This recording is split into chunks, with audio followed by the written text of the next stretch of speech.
Keep it going. They're still coming up to the stage. We got 2 more to go. 1 more to go. Thank you. All yours. Very good. Very good. There's a wireless microphone and 3 wired mics, whatever you guys want.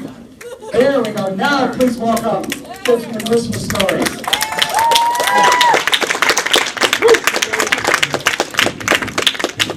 And if you want to just say a little bit, yeah, if you want to say a little bit or take questions, whatever you want. I'm Zach Ward, I play Scott Farkas. I'm Jan O'Neill, I play Grover Dill. Ian Petrella, Randy Parker. Scotty Schwartz, white guy. Before we get started, Biz is on stun.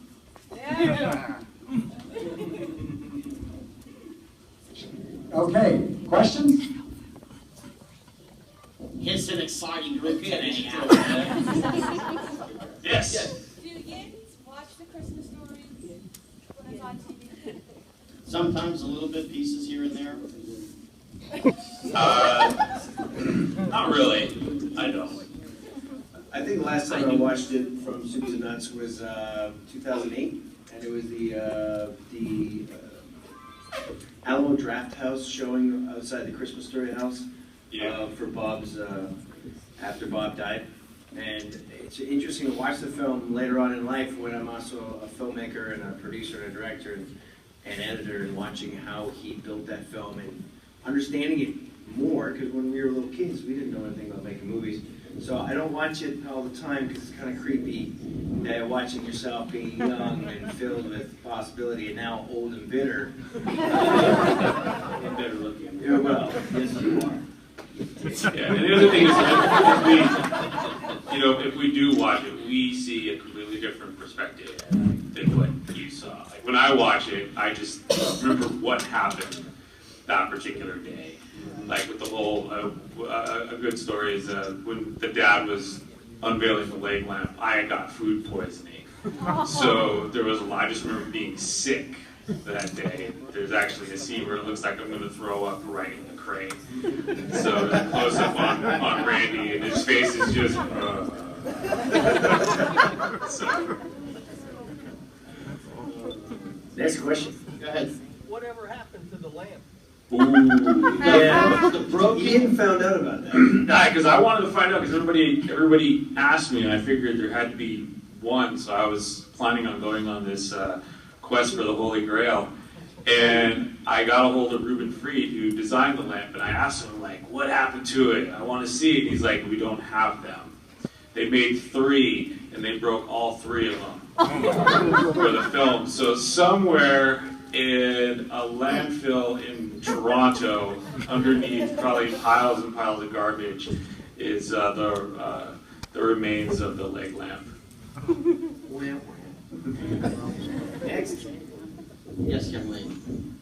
In the scene at the end where you were in the Chinese restaurant, and this would be for you because I were there, they said that, I can't remember the name who played your mom. Melinda Dillon. Linda Dillon. Yeah. They said that she got a laughing spell there. Was that true when they cut the head off the duck? Yeah, they surprised her with that.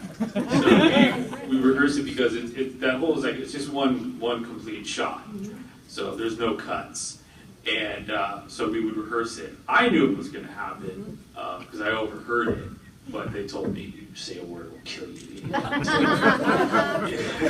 Yeah, so she wasn't really prepared for that because we brought it out over and over. And then they said, cut, let's do it again. And then finally they brought it out and just, and she screamed. So. Now, for a free picture, who knows the name of the Chinese restaurant? I saw a hand of it. Well, yeah, sure. Oh. Huh? Bowling. Really? Aha! See, this is a trick question. It's called a hop. Chop Suey Palace? No.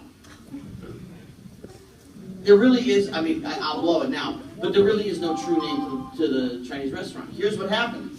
Watch it again. It's actually bowling. It's a bowling alley that was connected to the Chinese restaurant. The W in the neon is out. So it looks like bowling Chinese restaurant. But it's actually bowling. It says bowling and Chinese. Oh, Scott. Yeah, we'll give you a free picture anyway, just come over. She looks pissed.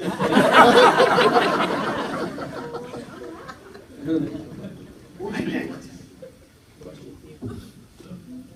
Hello? Oh, me? Yeah! I just want to, I mean, my wife's a big fan, and we've been to the Christmas Story house. You poor guy. So, I guess basically, have you guys ever been back to the house since? We when they opened it, we were there. Okay, but have you We've been there a back few ever times since then? since. Yeah, we helped launch the place. Yeah. We helped the guy who bought it, we helped him launch it as a museum and a tourist attraction for Cleveland, which is doing incredibly well. Yeah. But we were there, what was it, 2004, 2005? Yeah, 2004 was when And it was really kind of cool because we're all inside the house and we're talking to NBC, like there's a bunch of cameras, NBC is there, and there's some interviews, and it's a cool day, and we walk out on the front deck. Patio, Yeah, and I'm looking that way, and I turn around and there's a lineup of people going back for 3 blocks. And they're like, hey! It was overwhelming. It was awesome. You couldn't see cement. Yeah. It was just people. It was like 10,000 everywhere. people. It was pretty Yeah. cool. Yes, young lady, you had a question? She has a lot of questions. Did all the kids get along? Like, during the filming, or were Yeah. you butting heads, or is that a girl thing? They got along. These two got along. Yeah, Ian was kind of on his own because he was so young, and then there was me, Peter, and RD. And then, so me and Pete hung out the most, and then RD kind of, was RD. Nobody likes our name. But Bob, the director, wanted to keep us separate from them because they really wanted us to be afraid of them. Well, yeah, So yeah, that's like, they didn't want it. They didn't want us to be buddies. Yeah. And who knew? Yeah. So it was fun though when we were meeting him up. Like I didn't like RD. The kid, he was like, "Go ahead, smartass, the double dog here." I don't know why. I just didn't like him. I didn't like him then. I don't like him now. And then when we did that scene where I cranked his arm, I cranked his arm. What are you Wait, gonna there's do? no kids in here, is there? Yeah. Are there children in There's the little one over there. What's little? What's the age? that's not good. That's not little at all. Sorry, he's dating. 12-year-old. If anybody wants to hear a funny story about RD, just come over to the table. Next. Give us more questions. Yes, sir. How'd they stick your tongue to the flagpole? Watch the DVD. Come on. Really? No. It was a plastic bowl, and they had a hole in it with a suction tube and a vacuum motor at the bottom.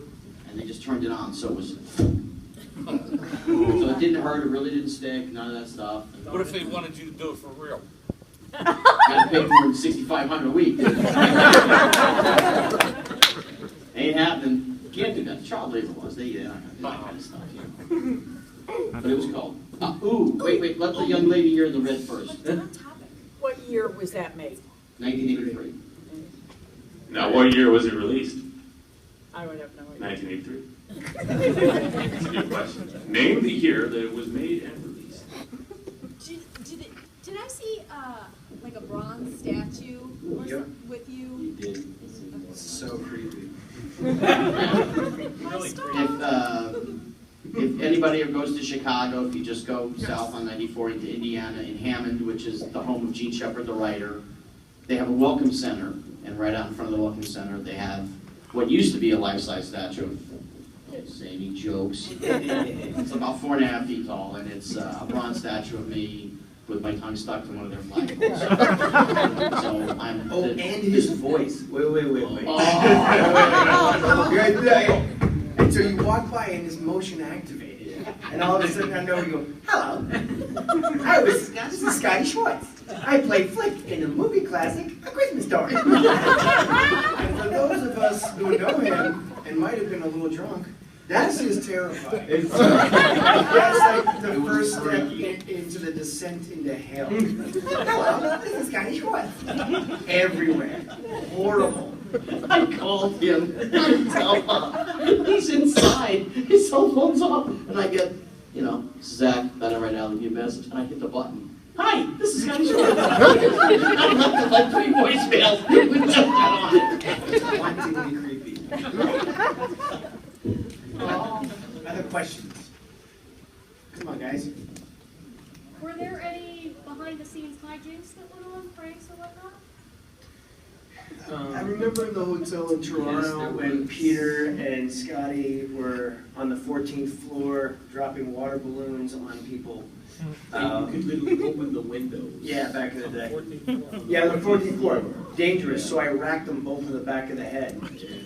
And they were not expecting that, especially Peter, because, you know, he's the big star and everything. But that's my city. I'm from Toronto. You can freaking kill somebody. So it was like, bang! You don't do that in my city. I remember them doing that. Scotty used to pull those tricks. That's your story to tell about Mr. Clark and Rashid. Yeah, Bob. Bob was a pretty boisterous guy. He was not a thin soul. And when I found out that they broke from the set, I would call room service and order him steak and shrimp, cocktail and stuff. And Peter would always come, because our rooms were just across the hall from each other, so he would always come in, come up, and I'd give him the thumbs up, which means he knew I had called the thing. Bob would hit the room 5 minutes later. Mr. Clark, we have your food. What food? We have your room service. I didn't order anything. Yes, you did. We have it written down right here. I'll get a steak. Oh, all right, fine. The man would never turn down a steak. About a month after, about 4 weeks in, we were on the set, and he literally made an announcement. Who's ever sending me to steaks, it's enough already. I don't need any more steaks. And then Pete and I used to do things to some of the crew guys that we like. About 7:30 in the morning, run by up to the room. Housekeeping! And we would take off. So we just wake people up. Yeah, we did that. We had fun. Who else? I have a question. Yes. You were surprised that when it was in the movies, I do remember in the movies, that it's a bigger hit on TV than it ever was in the movies. And it really is, I mean. It came out in a time where they didn't put much press behind it. They didn't do much things behind it. They opened it in 400 theaters. It was doing well. Then it went to 800 theaters. And then they had Rambo 3 coming out and another movie, which was the big hits, which was taking all the movie theaters. Remember, back then there were no cineplexes. So this, they didn't have 8,000, 9,000 screens. It was, 1,500, 1,200. You had to divide it up amongst all the films. So it was gone within a few weeks out of the theaters. Once it started, this cult thing happened on home video.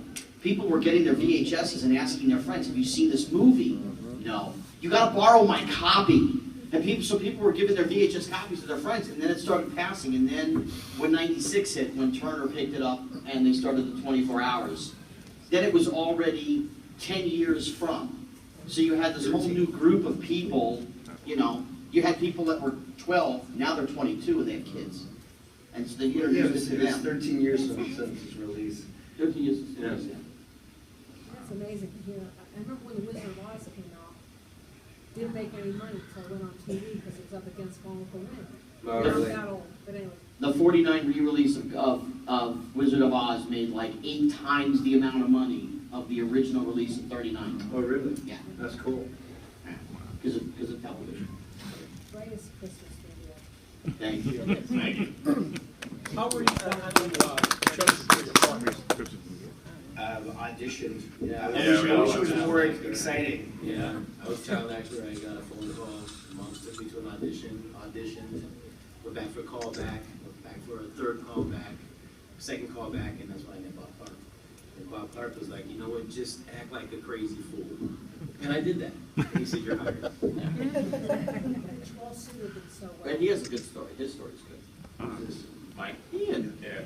I mean, as far as, the same thing, it was an audition, but, Randy didn't have a lot of lines. It was just a lot of whining and crying and falling down. So they were really looking for, personality. So I think I went on like a couple auditions, and finally, I met with Bob, and he, wanted to do a screen test with me. So he flew me up to his house in Boston, and got to go there. And it's basically like your day with Uncle Bob, and it just the whole day was just he'd throw oatmeal in my face. He's like, "Come on, eat like a pig," and then after that he'd throw me under the sink and have me roll around on the ground and tickle me to death until I laughed, until I cried, and he's like, "Good." 1983, that was perfect. Yeah. Sick and You could, yeah. Little man? Yeah, little man. Yeah. Wait, I'm going to do mine. Hold your question. Mine was simple. I met Bob. We talked for 15 minutes. He says, "You hungry? Let's have a hot dog." He took me out for a hot dog in Manhattan with my dad. Came back. He said, "It was great meeting you." 20 minutes later, we were at my agent's office. He called. "You got the job." That was it. Go for it, young man. I can't see you behind the Riddler. Standing up didn't help you. Here's my question. What were your favorite parts of the movie? Chinese restaurant. And anything that Darren McGavin did. Freaking Chile, must be Italian. I loved him. Santa's Mountain. Little piggy smashing his face. Soap poisoning.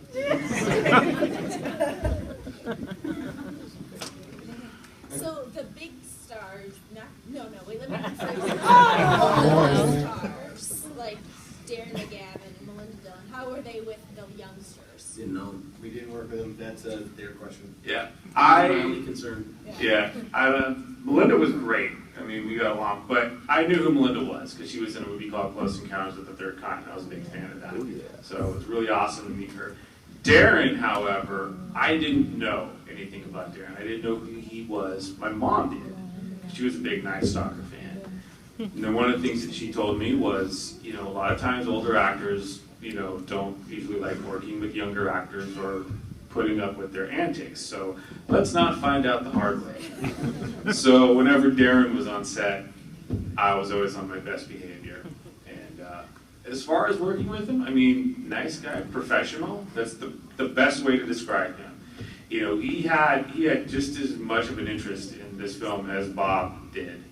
And so it was very important that everything went, accordingly. So he really,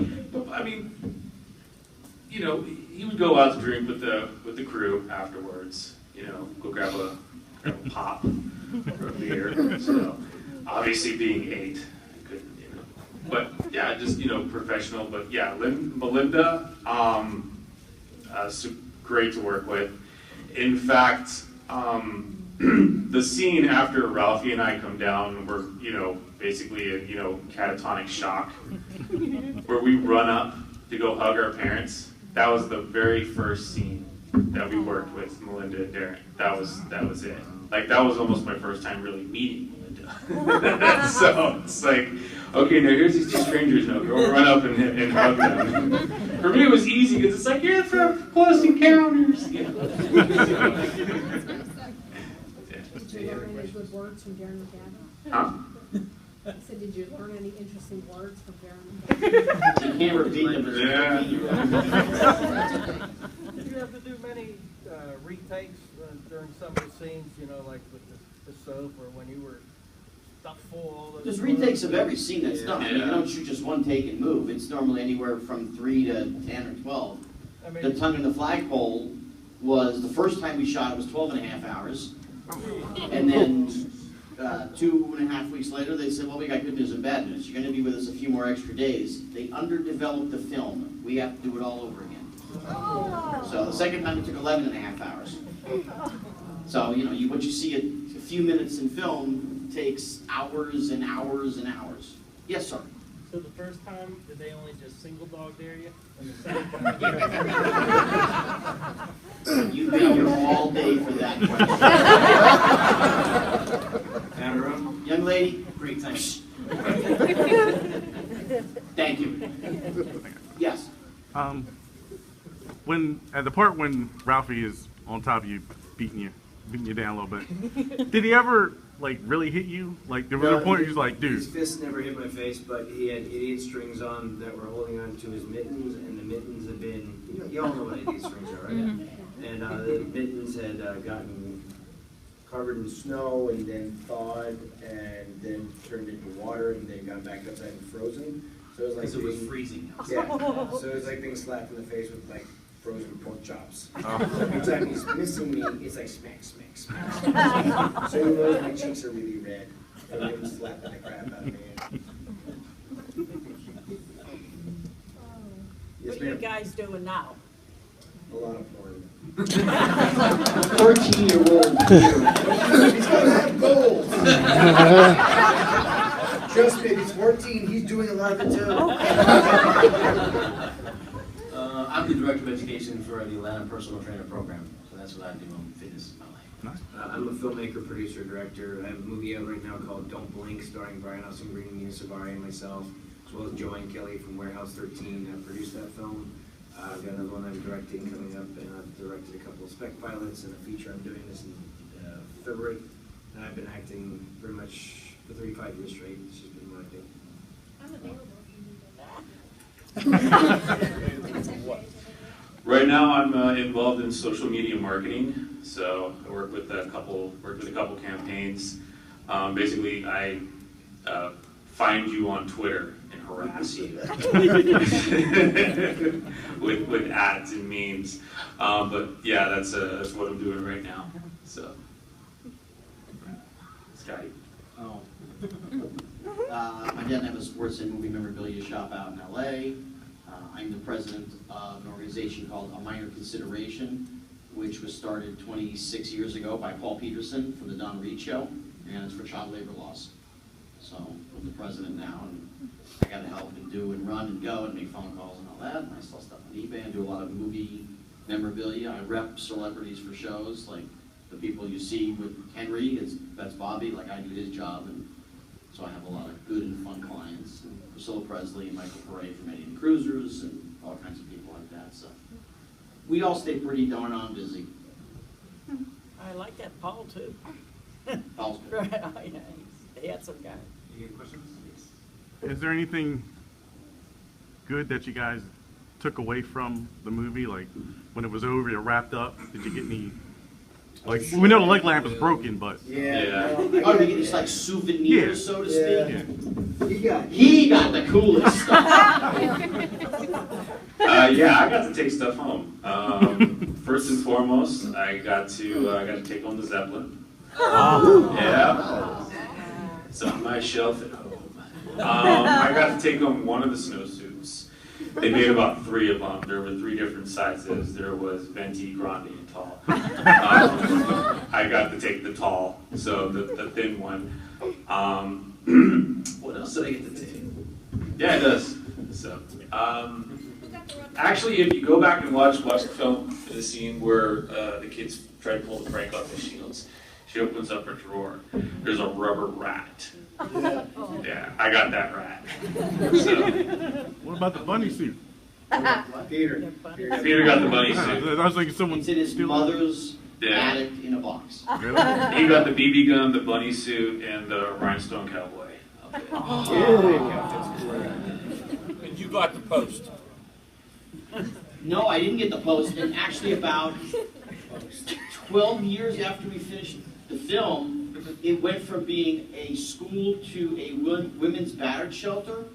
They took the pole down and actually cut it up as pieces of the pole, and I didn't hear anything about it, and they sold all the pieces, so I didn't even get that.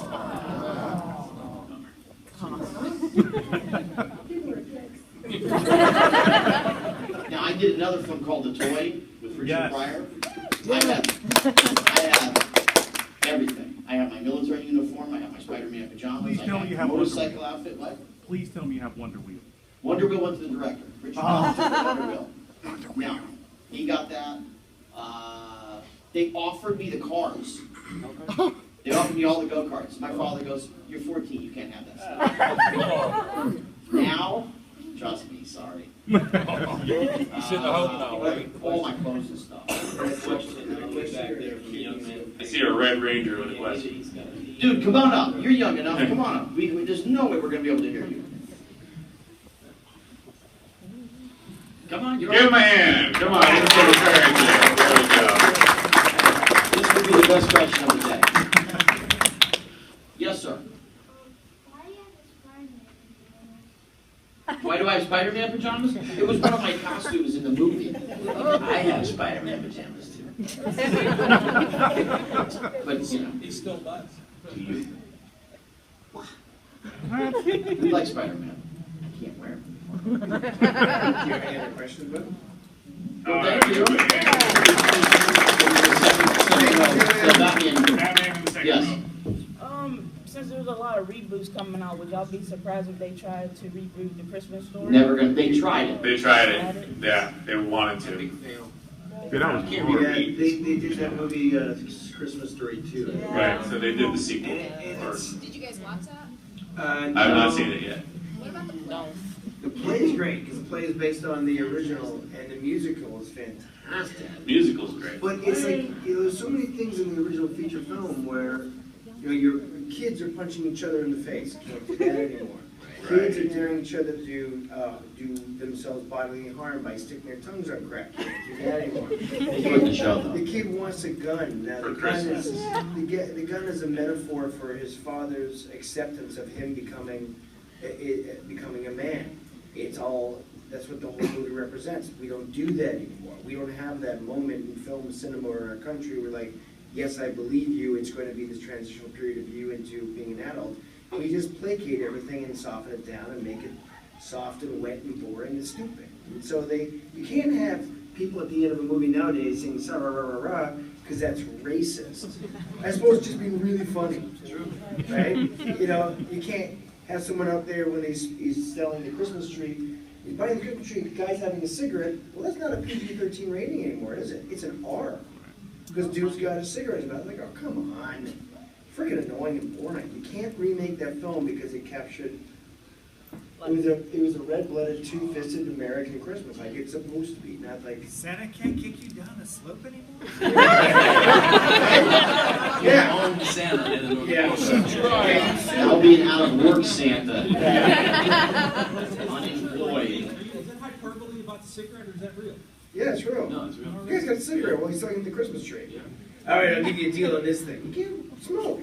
It's just like the movie, I think, captured everybody's imagination in their childhood, and then as you grow up, it spans generations because it's relevant, because it connects to the experiences you had as a kid, and then as you get older, you can look at it and be like, oh, I remember this moment, as opposed to like, I'm sorry, but like the Santa Claus, cute movie, who cares? There's nothing in there with any balls or any heart. You know what I mean? And that stuff of pablum schmack crap they put out every year. Not that I have an opinion on it. Maybe you thought this was going to be light and fluffy. This is light and fluffy for me. Yes, sir. Green shirt. Did you guys see the other sequel that was based off the book, My Summer Story? Yeah, I liked it. I thought it was good, except I wasn't in it. But yeah. Right. Yeah, I thought it was pretty good too. That movie was really almost more about the whole family. Like each family member had their own story, which I thought was which was really cool. Do you know that the second one, the Summer Story, is based now? Gene Shepard wrote for Playboy back when Playboy had a bunch of really good articles and really good fiction. And so in 1967, Gene Shepard wrote Scott Farkus and the Murderous Mariah, which was the first appearance of Scott Farkus, and Mariah was a top. Ran with a string. For you kids, I don't know how to do this either. You whip the thing and it spins and you clack the tops. So the second one, the Summer Story, is based almost solely on that article from the 1967 Playboy. Wow. Nobody cares. I'm saving it for you. Anybody else? You had a question? What you had said before about they're not allowed to do this and not allowed to do that. Especially me, I grew up in that generation. Yeah. Watching all of that, and we grew up with the most violent TV shows going from Gunsmoke to whatever. And we're not like that. But the kids now, with the video games I got to defend the video game too here, because I did a video game called Army of Two: The Devil's Cartel, and I play Alpha in that game, and it came out. And then there was that school shooting, and they were literally burning video games in a pile. And if you want to start doing the statistical math on how many people have been killing each other before and after video games were invented, I don't think you have a leg to stand on.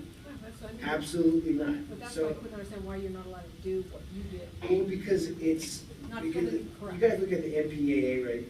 That's the governing board of who assigns the ratings, PG, R, family, whatever.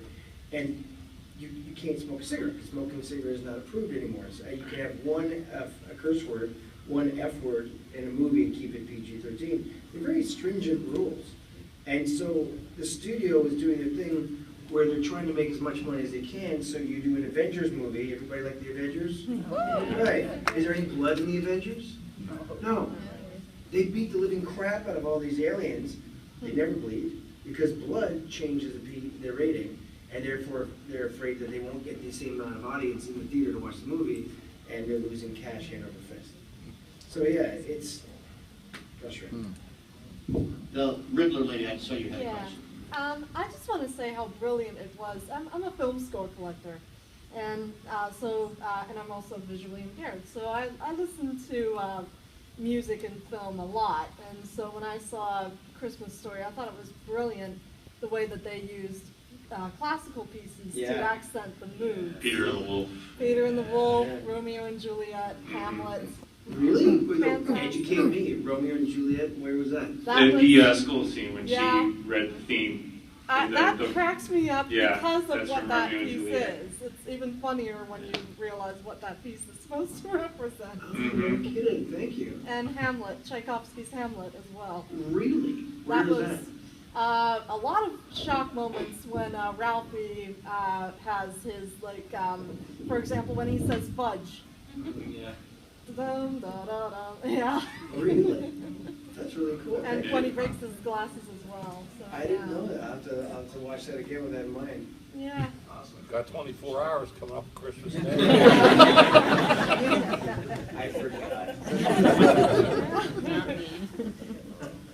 Yes, sir. Does Peter do any of these? Does Ralphie do any of these? No, he's too rich. Just for the whole genre, he doesn't understand that people would like to see. Doesn't like me. He could care less.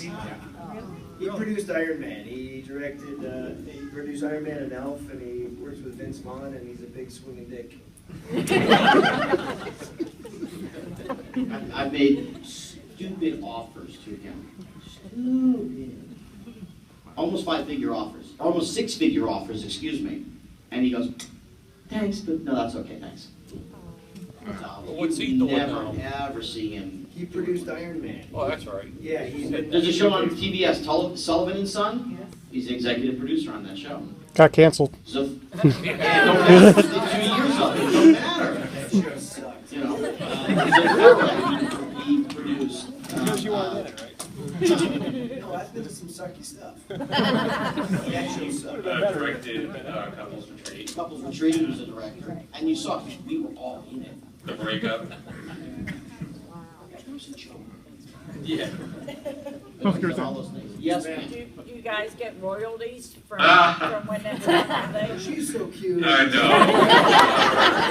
Look at her trying to do math. With all the things on that I've been on, the t-shirts, the lunchbox, the Avid Ended, Action, whatever, nothing. I pretty much get enough to pay my electric bill. Yeah. Is that what your organization does, though? Tries to work with that for younger stars today? No. The organization you have... That the minor consideration? Yes. No, I mean, we signed a basic agreement contract that I have is I get 5% of wholesale, whatever. But there's many costs that they can put into a budget that are baloney. Unless you're willing to do a forensic accounting of Warner Brothers, which doesn't make any sense, and they know that. They have big house, you have little house. That's just how the game is played. You know, what I do is more, we help child stars that didn't continue to work, get in trouble. I mean, we have attorneys and doctors that will help, you know, for no charge, and change the laws that are in place. Right, that's what I'm asking. Like Honey Boo Boo and John and Kate Plus 8. Just throw out a number. How much money do you think those kids got on John and Kate Plus 8? Throw a number. Somebody just drill out a number. 68 grand. She's the smartest lady in the room. 8 kids. Guess how much they got paid? Nothing. They made zero. They did that show for the 4 or 5 seasons. They got paid nothing. Their parents got paid money. But the kids got paid nothing because it's reality television. So there are lots of laws throughout many different states that have to be changed. I grew up in New Jersey.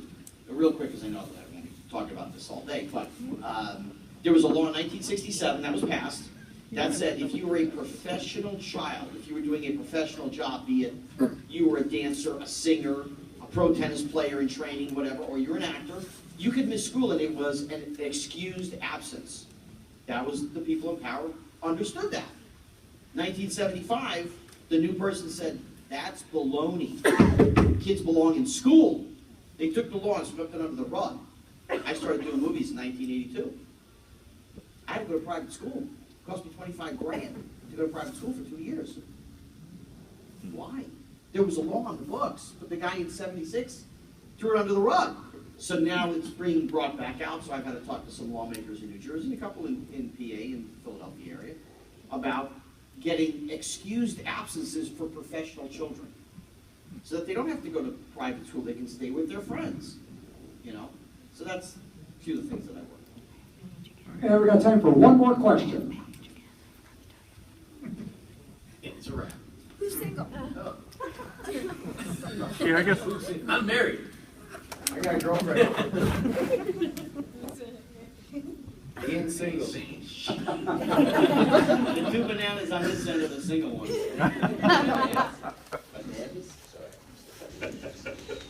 See, but Yano has to remain married.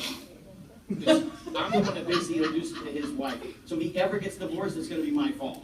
And the other one, he's already done the married thing, and he's not going to do it again. Although I made a joke last week, you know, about when am I going to be the best man. I thought he was going to take my head off,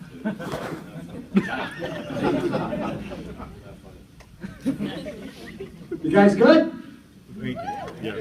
Thank you so much. That's the Christmas story. You can tell me better than that.